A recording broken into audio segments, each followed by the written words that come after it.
뉴질랜드에 와서 제가 감탄을 하는 것 중에 하나가 바로 아름다운 석양입니다. 운전을 하고 저녁 시간대에 쭉 가다 보면 이 지평선을 넓게 펼쳐서 물들어가는 석양을 바라보면 굉장히 감동을 받을 때가 있습니다. 점점 시간이 지날수록 짙어져 가는 옐로우 톤의 그 하늘이 너무 아름답고 찬란하게 빛나는 것이죠.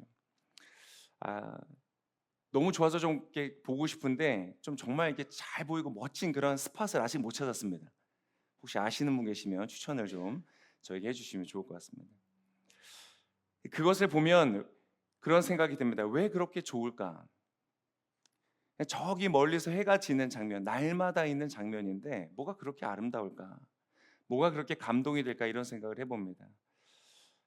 아마 사람마다 다 다르겠죠. 어떤 분은 저와 같이 석양을 보면서 그런 감동을 받으시지만 또 어떤 분들은 아마 일출을 보시면서 혹은 또 다른 어떤 예술 작품을 보실 때 어떤 그러한 모습들을 보면서 황홀감을 느끼는 그러한 어떤 장면들이 있으실 겁니다. 이 C.S. 루이스라는 기독교의 신학자는 이것을 어떻게 얘기하냐면 우리 안에 있는 어떠한 갈망 때문이다라고 설명을 했습니다. 그러니까 우리가 단순히 그것을 관망하고 관광처럼 보는 것이 아니라 내 안에 어떤 갈망이 있다는 것입니다. 어떤 갈망이냐면 내가 그 아름다움과 영광에 참여하고 싶은 갈망이 있다는 것입니다. 그러니까 내가 소중해지고 내가 빛이 나고 나의 존재가 주목을 받는 어떤 존재가 되고 싶은 영적 갈망이 있다. 그래서 그 영적 갈망을 알아채는 순간이 있는데 그것은 일반적으로 이 짧은 황홀감, 석양을 보다가 그 석양이 사라지면서 그때 우리가 이런 걸 느낀대요. 그분의 글에 의하면 이렇습니다. 우리는 잠시 동안 그 세계에 속했다는 환상에 젖었다가 문득 환상에서 깨어난다. 그리고 내가 그 세계에 속하지 않았음을 발견한다. 우리는 구경꾼에 불과했던 것이다. 아름다움이 미소를 지었지만 나를 반기는 미소가 아니었다. 굉장히 시적으로 미학적으로 표현을 했는데요. 그 얼굴이 그 영광과 아름다움의 얼굴이 내 쪽을 향했지만 나를 보는 것은 아니었다. 이렇게 얘기를 합니다. 그러니까 그 완전함은 나에게 있지 않고 나의 바깥에 있었다는 것입니다. 석양이 지고 나면 나는 어둠 속에 남아 있는 것이죠. 나는 그 석양이 아니었고 그 아름다움이 아니었다. 그러한 우리 안에 채워지지 않는 갈망이 남아 있다는 것이죠. 그래서 때때로 성취도 하나의 영광을 가져오지 않습니까? 근데 그 성취 자체도 어떤 개인이 열심히 노력해서 얻어낸 성취 자체도 그 사람의 영광이 아니라는 것을 느낄 때가 있습니다. 어떨 때냐면 그 놀라운 성취를 이룬 사람이 집에 돌아가서 아주 그 어느 때보다 깊은 고독감과 외로움에 빠졌다고 고백할 때 그렇습니다. 그러한 경우를 종종 보거든요. 내가 이루어낸 성취, 그래서 수많은 사람들이 나에게 박수의 갈채를 보냈지만 그 순간이 지나고 나면 그 영광도 사라져 버리는 것이죠. 그래서 그것을 이해하지 못하면 높은 자리에 올라가는 것이 독이 되는 경우들이 참 얼마나 많습니까? 그것이 연예계이든 스포츠계이든 심지어는 정치계에서도 권력을 잡고 나서도 그것이 나의 영원한 나에게 속하여 있는 영광이 아니다. 언젠가는 흘러가는 것이다. 이것을 이해하는 것은 지혜로운 일이죠. 그래서 우리 안에는 그러한 갈망과 목마름이 있다는 것입니다. 근데 성경은 놀라운 이야기를 해줍니다. 무슨 얘기를 해주냐면 우리는 언젠가 그 가장 아름다운 영광 속으로 초대가 될 것이다. 그러한 이야기를 합니다. 이 구원이라는 것, 기독교에서 말하는 구원은 세 가지 요소로 우리가 이야기할 수 있죠. 칭의, 성화, 영화로 이야기합니다. 칭의는 믿자마자 예수님의 의로 너는 의롭게 되었다. 하나님의 자녀가 되었다. 그렇게 삼아주시는 것이죠. 성화는 그러한 주님을 내가 닮아가는 과정을 말합니다. 근데 그 구원의 완성인 영화의 단계가 있죠. 그것은 바로 우리가 하나님과 같이 영광스럽게 변화될 것이다 는 그러한 약속입니다. 그래서 사랑하는 성도 여러분, 구원받은 여러분 기뻐하시기를 축복합니다. 저와 여러분에게 약속이 있습니다. 어떤 약속인가? 그 하나님의 영원한 아름다움, 어쩌면 그 석양보다, 예술 작품보다, 어떻게 이룰 수 있는 그 성취보다 비교할 수 없는 영광 속으로 저와 여러분이 들어가게 될 줄 믿습니다. 그래서 교회 다닌다는 게 뭘까? 여러분 오늘 교회 오셨잖아요.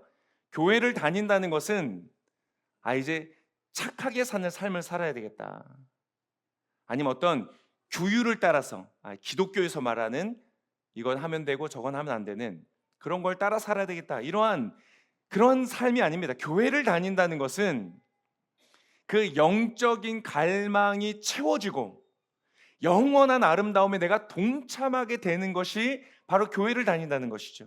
그것을 누리게 되시기를 축복합니다. 너무 많은 사람들이 하나님 안타까워하십니다. 많은 이들이 와서 나의 뜰만 밟고 간다, 이 안으로 들어오지 못하고 뜰만 밟다가 돌아가는구나. 지금도 너무나 많은 크리스찬들이 교회를 저 멀찌감치 하나님이 계신 걸 마치 석양을 바라보듯이 멀찌감치 바라보고 그리고 돌아가는 것입니다. 그게 아닙니다. 주님은 저와 여러분을 초대하고 계십니다. 오늘 읽었던 본문의 3절에 이렇게 기록하고 있었습니다. 3절 같이 읽겠습니다. 우리가 보고 들은 것을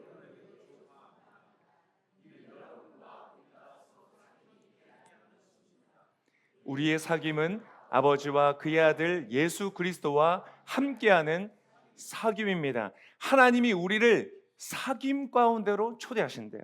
어떤 사귐이냐? 성부 하나님과 성자 예수님이 가지셨던 그 사귐으로 초대하신대요.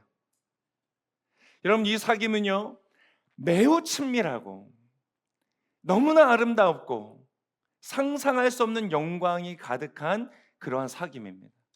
저와 여러분이 상상할 수 있는 최고의 사귐이죠. 그래서 성부 하나님께서 아들 예수님을 향해서 뭐라고 말씀하셨습니까? 이는 내 사랑하는 자요, 내 기뻐하는 자다. 예수님은 당신의 아버지를 향하여 뭐라고 말합니까? 아버지, 나의 뜻대로 하지 마시고 아버지의 뜻대로 하십시오. 완전한 신뢰와 완전한 위탁, 순종의 관계를 보여주죠. 그 두 사람, 그 존재가 서로 갖고 있는 그 완전한 연합과 친밀함은 무엇으로도 나눌 수 없는 것입니다. 요한복음 8장 29절에 이렇게 기록되어 있습니다. 나를 보내신 그분이 나와 함께 하신다. 그분이 나를 홀로 두지 않으시는 것은 내가 항상 그분이 기뻐하시는 일을 하기 때문이다. 완전한 연합 가운데 계신 것을 보여주시죠. 요한복음 14장 11절은 또 이렇게 말합니다. 같이 한번 읽겠습니다. 내가 아버지 안에 있고 아버지께서 내 안에 계시다는 것을 믿어라. 내가 아버지 안에 있고 아버지께서 내 안에 계시다는 것을. 저희 첫 아들이 이제 한국에 갔습니다. 대학을 이제 한국으로 가게 돼서 갔다가 이제 이번에 1학기를 마치고 돌아왔죠. 그리고는 제가 가장 많이 받은 질문이 뭐겠습니까? 아들 오니까 좋으시죠?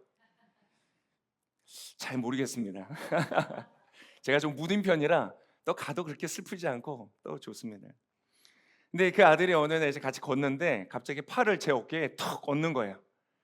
그 느낌이 무거워요. 아니, 예전에는 제가 안고 막 업고 키웠는데 한 팔로 제가 걔를 들었는데 이제는 걔 팔 하나가 제가 무겁더라고요. 그런데 이상하게 무거운데 이상하게 좋은 거예요. 그 행동 하나를 통하여서 아들과 제가 갖는 어떤 친밀함을 느끼는 것이죠.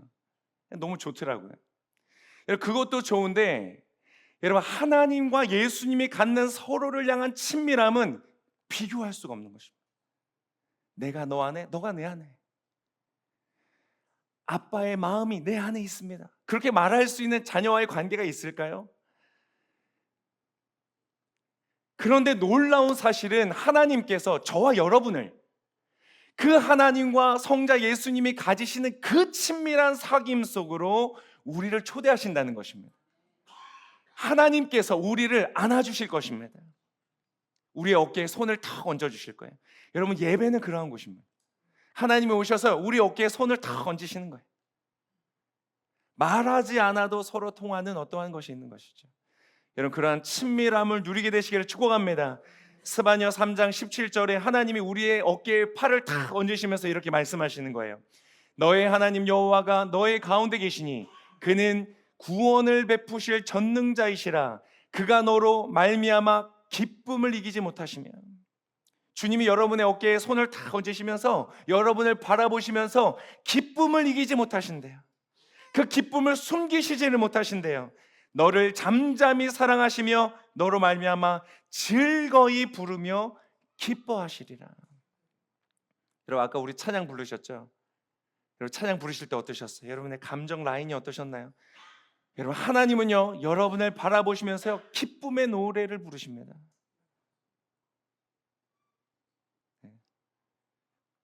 다 저랑 좀 비슷하세요. 이게 안 믿기시는 눈빛이세요. 나 같은 사람이 뭐가 그렇게 사랑스러울까? 라는 생각을 가지고 있죠. 그러나 아닙니다. 하나님은 말씀하시는 거예요. 너를 바라보며 내가 기쁨을 이기지 못한다. 우리도 그렇지 않습니까? 우리 사랑하는 자녀, 우리 부족한 우리도 우리의 사랑하는 자녀 어렸을 때 여러분 막 기저귀 저도 참 많이 갈았습니다. 심지어 첫째 때는요, 그때는 뭐 좀 가난하기도 하고 잘 모르고 하니까 천기저귀를 썼어요. 천기저귀 써보셨어요? 오줌 한번 쌀 때마다 갈아줘야 돼요.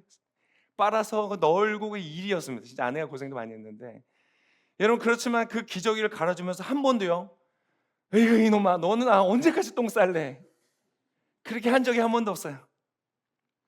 갈아줄 때마다 기쁜 거예요. 그 아이의 부족함과 연약함을 채워주는 것이 나의 기쁨인 것이죠. 여러분, 하나님께서 여러분을 기뻐하시는 줄 믿으시기를 축복합니다.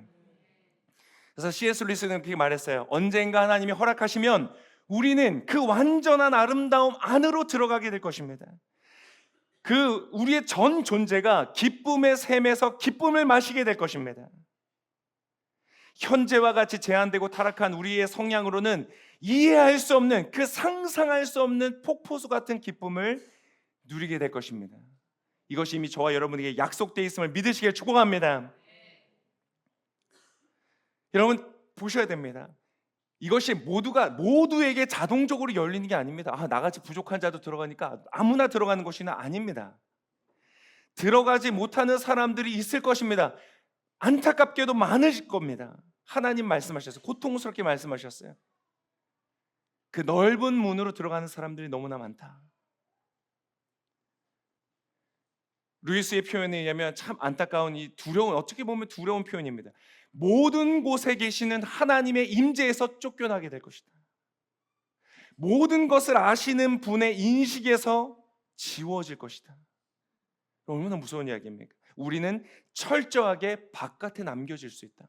그 하나님의 영광스러움에 들어가지도 못하고 이제는 쳐다도 보지 못하고 완전히 철저하게 바깥에 남겨지게 될 것이다. 얼마나 무섭습니까? 그래서 여러분, 심판은요 두려운 것입니다. 난 지옥 가도 돼. 몰라서 하는 얘기예요. 지옥이 무엇인지를 몰라서 하는 이야기입니다. 그래서 여러분, 심판은 그래서 두려운 것이고, 그래서 저와 여러분이 값없이 받은 이 구원은 너무나 감격스러운 것입니다. 그저 주어진 것이 아니라 예수님의 모든 것을 내어주시는 희생으로 받은 그 구원이 저와 여러분에게 감격이 되시기를 축복합니다. 그래서 혹시라도 아직 그것이 명확하지 않은 분은 오늘을 넘기지 마십시오. 어려운 것이 아닙니다. 예수께서 하신 일을 받아들이는 것입니다. 예수 그리스도를 나를 무한한 사랑으로 사랑하시고 용서하시는 그 예수 그리스도의 이름을 부르는 것입니다. 주님, 나를 도와주십시오. 주님, 나를 불쌍히 여겨주십시오. 예수께서 오늘 여러분의 영혼을 구원하여 주실 줄 믿습니다. 그래서 사랑하는 성도 여러분 기대하십시오. 우리는 그 영원한 사귐만으로 완전한 영광 속으로 들어가게 될 것을 믿습니다. 자, 그렇다면 이 구원의 약속을 받았는데, 그렇다면 저와 여러분 빨리 이제 가고 싶지 않습니까? 그 영원한 나라에. 그런데 지금 여기서 우리는 이제 무엇을 해야 될까요? 그 약속을 기다리면서 우리는 이 땅에서 무엇을 해야 될까요? 오늘 본문의 3절에서 이렇게 기록해서 다시 한번 읽어보겠습니다. 시작. 우리가 보고 들은 것을 여러분에게도 전파합니다. 이는 여러분과 우리가 서로 사귐이 있게 하려는 것입니다. 우리의 사귐은 아버지와 그의 아들 예수 그리스도와 함께하는 무엇이냐?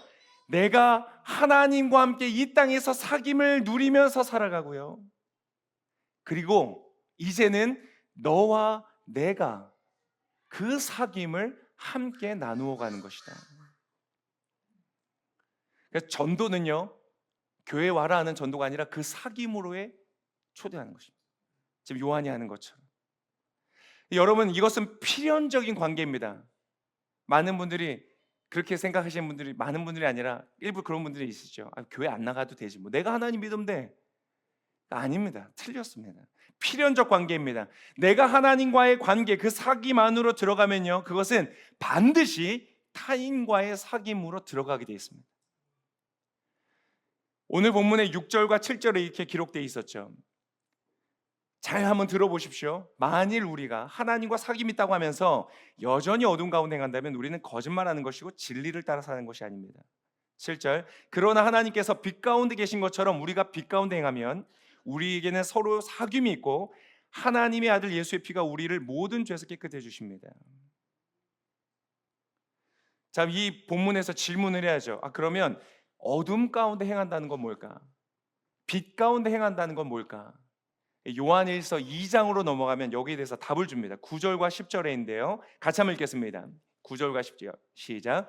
누구든지 빛 가운데 있다고 하면서 자기 형제를 사랑하는 사람은 빛 가운데 거하고 그 사람 안에는 그를 넘어뜨릴 어둠이란 무엇입니까? 미워하는 것입니다. 빛 가운데 있다는 것은 무엇입니까? 사랑하고 있는 것입니다. 내가 하나님과 사귐이 있습니다. 내가 구원받았습니다. 내가 하나님의 자녀 되었습니다. 라고 말하면서 어둠 가운데 행하고 있다면, 즉 형제를 미워하고 있다면 그것은 거짓말하는 것이다. 이렇게 얘기하고 있습니다.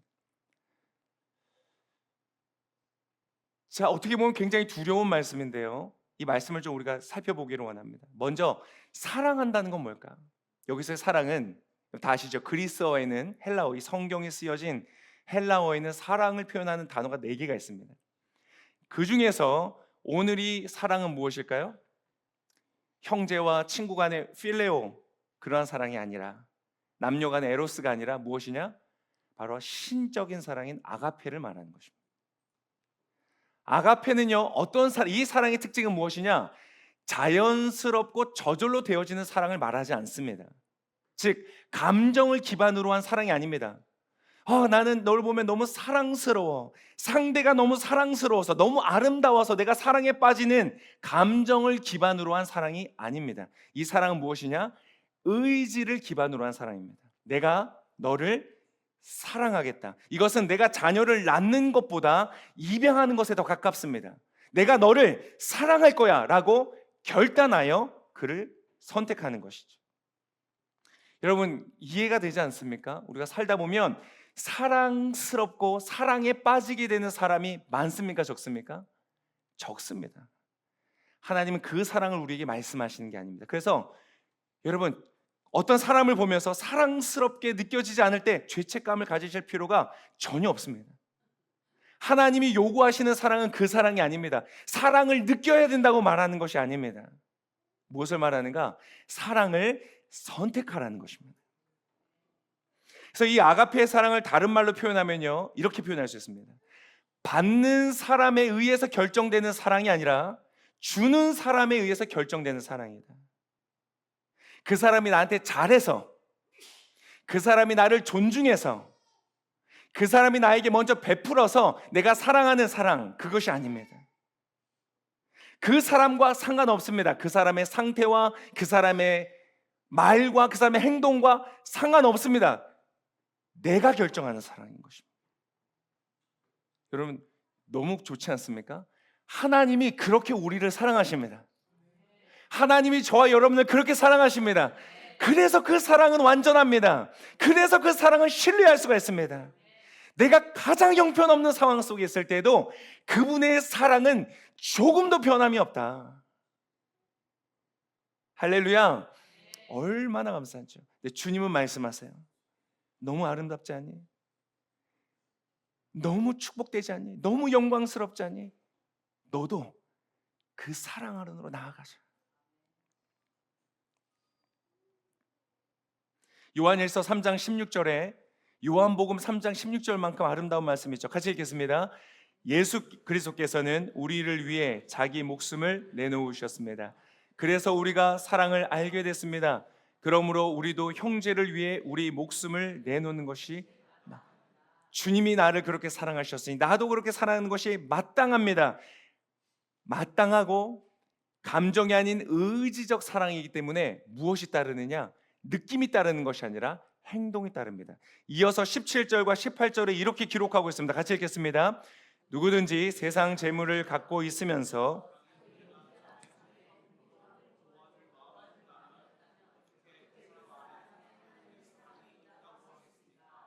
자녀들이여 우리가 말과 혀로만 사랑하지 말고 행동과 진실함으로. 어떠세요? 너무 은혜롭고 너무 감사하고 너무 축복된 말씀이고 동시에 솔직하게 너무 어려운 말씀이지 않습니까? 이제 하려고 하잖아요. 더 깨닫게 됩니다. 더 어렵다는 것을. 잘하려고 할수록 더 안 된다는 것을 발견하게 될 거예요. 내가 얼마나 사랑에 메말라 있는지.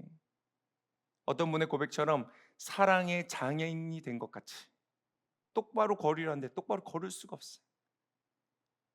들으려 하는데 들리지 않아요. 보려 하는데 보이지 않아요. 여러분, 이것은 쉽게 이룰 수 있는 태스크가 아닙니다. 근데 여러분, 한 번만 더 생각해도 이해가 됩니다. 이 세상에 소중하고 가치 있는 것들 중에서 여러분 쉽게 이룰 수 있는 태스크가 있습니까? 없습니다. 자연스러운 겁니다. 전제는 이거 우리 힘으로 하는 거 아닙니다. 내가 먼저 하나님과의 사귐으로 들어가야 됩니다. 깊이 그분의 안에 거하면 그 다음에 어떻게 돼요? 내가 그분 안에, 그분이 내 안에 거하면 열매를 맺게 되는 것입니다. 요한일서 2장 5절에 요한도 똑같이 이렇게 말합니다. 우리 2장 5절 같이 읽겠습니다. 그러나 누구든지 하나님의 말씀을 지키면 하나님의 사랑이 참으로 그 사람 안에서 완전히 이루어집니다. 이로써 우리가 하나님 안에 있음을, 이게 하나님의 사귐과 우리의 사귐이 깊이 연결되어 있다는 거예요. 우리가 하나님의 말씀을 지키면, 어떤 말씀이요? 사랑하라. 그 말씀을 지키면 하나님의 사랑이 우리 안에서 완전히 이루어진대요. 순종하기로 결정하면, 나의 의지로 사랑하기로 결정하면 하나님의 사랑이 우리 안에서 움직이신다는 것입니다. 여러분, 우리에게 능력이 없습니다. 여러분이 하려고 하지 마십시오. 그럼 나중에 더 짜증이 납니다. 내가 이렇게 했는데. 그게 아닙니다. 주님이 내 안에서 행하시도록 그분께 자리를 내어드리는 겁니다. 그래서 아침에 눈을 때 기도하는 거예요. 내가 해야지 하면은 그날 못합니다. 주님 도와주세요. 사랑하게 해주세요. 그럼 주님이요, 한 걸음씩 인도해 가세요. 사람이 갑자기 바뀌면요, 상대방이 불안해합니다. 주님 왜 저래? 하나님 그렇게 안 하세요. 천천히 우리를 만들어 가십니다. 옆 사람에게 한 번 더 고백하시겠까요? 하나님이 천천히 만들어 가십니다. 눈빛은 언제 바뀔래 이렇게도 보지 마시고 천천히 받고 그 사람 안에 지금 행하고 계세요. 그 사람이 더 아름답게 변하기를 원하세요. 그 사람이 하나님께 더 가까이 가도록 응원하세요. 격려하세요. 나의 배우자가 더 그런 모습이 되기를 원하시면 나의 배우자가 하나님 앞으로 더 가도록 303, 603 열심히 하도록 푸시하시면 돼요. 힘써서 사랑하는 저 여러분 되시기를 축복합니다. 우리 같이 옆 사람에 다시 한번 고백하겠습니다. 힘써서 사랑하겠습니다. 자, 그런데 그러면 반드시 일어나는 일이 있습니다. 이제 사랑을 결정하고 가면 반드시 일어나는 것 무엇이냐? 미움입니다. 자, 사랑하라고 결심하고 가면 이제 미움이 나타날 것입니다. 여러분, 누군가를 그냥 지나쳐가면요, 미움이 나타날 수도 있고 안 나타날 수도 있어요. 우리 이유 없이 미운 경우 있잖아요. 생김새가 마음에 안 들고 말하는 투가 마음에 안 들어서 그냥 미울 수도 있죠. 근데 안 미울 수도 있잖아요. 그런데 내가 그 사람을 사랑하려고 하잖아요. 반드시 미워지게 됩니다. 아무리 사랑스러운 대상도 상관없습니다. 반드시 내가 그 사람을 사랑하려면 고비를 만나게 됩니다. 자, 미워질 때의 선택이 중요합니다. 여러분, 미워질 때 어떻게 하시겠습니까? 그때 용서하는 것입니다. 용서하시길 축복합니다.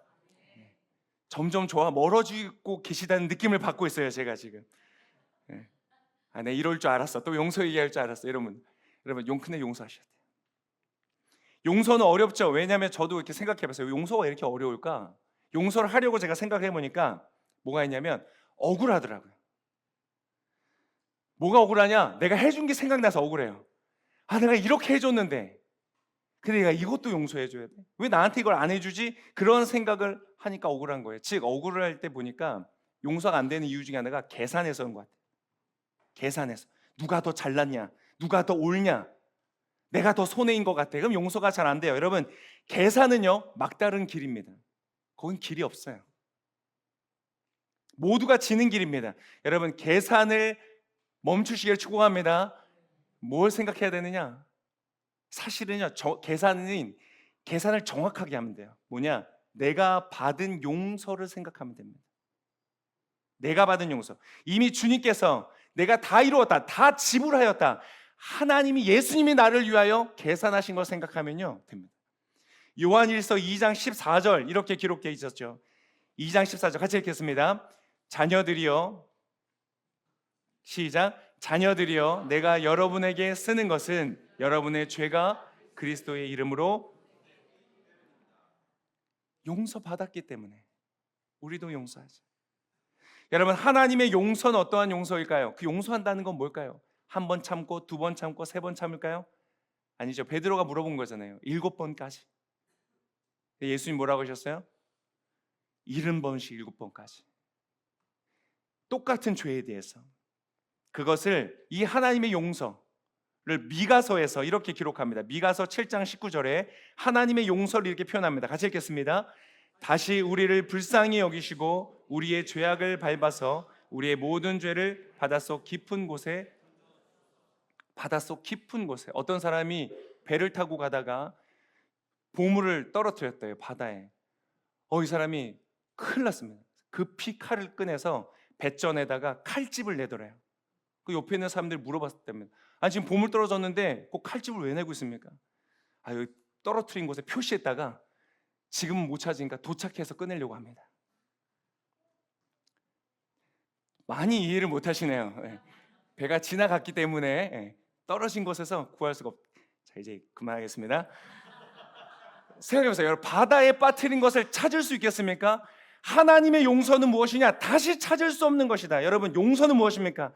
여러분의 사랑하고자 하는 그 사람을 용서한다는 것은 주머니 속에 넣어놨다가 잘 보자, 내가 용서해 주는데 다음에 또 그러면 내가 이거 꺼내본다, 2배로 갚아줄 거야. 그건 용서가 아니라는 것입니다. 다시 꺼낼 수 없는 곳으로, 기억 속에서 지워버리는 것처럼 깊은 바다에 던지라. 여러분, 이렇게 용서하게 되는 저와 여러분 되시기를 축복합니다. 오클랜드 온누리교회에서 저와 여러분이 함께 실험해야 될 것이 있습니다. 훈련해야 될 것이 있습니다. 구원받은 자로서, 하나님과의 사귐을 누리는 사람으로서 우리가 그 영원한 아름다움에 들어갈 약속을 기다리면서 이곳에서 우리가 힘껏 훈련해야 될 것은 무엇이다? 사랑과 용서인 것입니다. 이것은 여러분 끝없을 것입니다. 같은 사람에 대해서도요. 오늘 용서해주면 그 사람 영원히 용서할 일이 없을까요? 아닙니다. 나는 어떨까요? 용서를 받아야 될 필요가 있을까요? 누구보다 있지 않겠습니까? 내가 용서를 한 번 받으면 2번 받을 일이 없을까요? 있겠죠. 여러분, 그것은요 엄청난 축복입니다. 이 땅을 살아가면서 그 멋진 약속, 변하지 않을 약속을 바라보면서 우리가 힘있게 이 땅을 딛고 살아가면서 우리가 해야 될 것은 다른 게 아니다. 사랑하고 용서하는 것이다. 얼마나 놀라운 축복입니까? 이 오클랜드 논들교회 그런 교회 되시기를 축복합니다. 그것의 목적이 무엇이냐, 목표가 무엇이냐, 주님 오늘 본문의 4절에 우리에게 이렇게 말씀해 주셨습니다. 같이 읽겠습니다. 우리가 이 글을 쓰는 것은 기쁨이 가득 차고 넘치게 하려는 것이다. 우리 오클랜드 온누리교회가 어떻게 하면 기쁨이 가득 차고 넘치는 곳이 될까요? 여기에서 올 때 내가 사랑받아야지, 용서받아야지 라고 오는 것이 아닙니다. 내가 사랑받고 용서받은 것을 하나님과의 사귐을 통해 누리는 것입니다. 찬양 중에 내 안에 일하시는 성령님을 인해 기도 가운데 감사하고 감격하고 그 영혼에 내가 잠기는 것이죠. 그리고 어떻게 합니까? 눈을 열어서 서로를 바라보면 이제 내가 그 사람을 사랑하고 용서하기, 훈련하기 위하여 이곳에 올 때 여러분, 이곳은 기쁨과 감사가 넘치는 공동체가 되어질 줄을 믿습니다. 한 가지 말씀만 드리고 이제 마치겠습니다. 이 아우슈비츠 수용소에서 살아남은 빅터 프랭클린이 쓴 책에 이러한 장면이 나옵니다. 그 사람이요, 수용소에서 고통스러운 옷도 없는데 그 한겨울 눈이 쌓여있는 그곳에 부어 터진 발을 신발대 제대로 신지 못하고 양말은 늘 젖어서 이제 얼어서 신을 수도 없어요. 고통스럽게 살은 다 빠져서 뼈와 가죽밖에 남지 않은 그 몸으로 노동을 하러 가는 거예요. 새벽부터 사람들 가다 보면 여기서 쓰러지고 저기서 쓰러지고 사람들만 넘어지면 와서 발길질을 하고 그 고통스러운 현장입니다. 근데 그러다가 어떤 사람이 문득 그런 말을 했대요. 우리 아내들이 지금 이런 우리의 모습을 본다면 얼마나 가슴이 아플까요? 우리에게 일어나고 있는 일을 모르기를 바라고 그 사람들은 적어도 우리보다 나은 환경에 있기를 바랍니다. 이런 독백처럼 누가 그 말을 한 거예요. 그때부터 이 사람도요, 이 빅터 프랭클도 자기 아내를 떠올리게 되는 거예요. 그 혹독한 상황 속에서 그분의 글이 이렇습니다. 내 마음은 아내의 이미지를 바라보고 놀라울 정도로 생생하게 그녀의 모습을 그렸습니다. 그녀가 대답하는 소리가 들렸고 그녀의 솔직하고 격려 어린 미소가 보였으며 그녀의 시선이 느껴졌습니다. 그 시선은 마치 떠오르기 시작한 태양보다 훨씬 더 눈부셨습니다. 그러면서 이렇게 말합니다. 이 세상에 더 이상 아무것도 남지 않은 인간이라 할지라도 지금 내가 할 수 있는 것은 어떠한 긍정적인 행동도 없습니다. 어떠한 노력도 없어요. 그냥 버티는 거 말고는 할 수 있는 긍정적 행동이 아무것도 없는 그러한 상황 속일지라도 이 순간 사랑하는 사람을 생각하는 것만으로도 얼마나 한없는 행복을 누릴 수 있는지 비로소 이해하게 되었습니다. 여러분, 사랑하는 것으로 우리는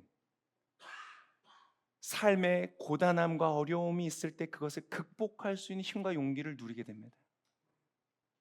우리의 사랑의 하나님은 우리 오클랜드 온누리교회 모든 성도님들이 그러한 교회가 되기를 원하는 것입니다. 서로 미워하고 다투기엔 시간이 부족합니다. 주께서 이루신 일이 너무 큽니다.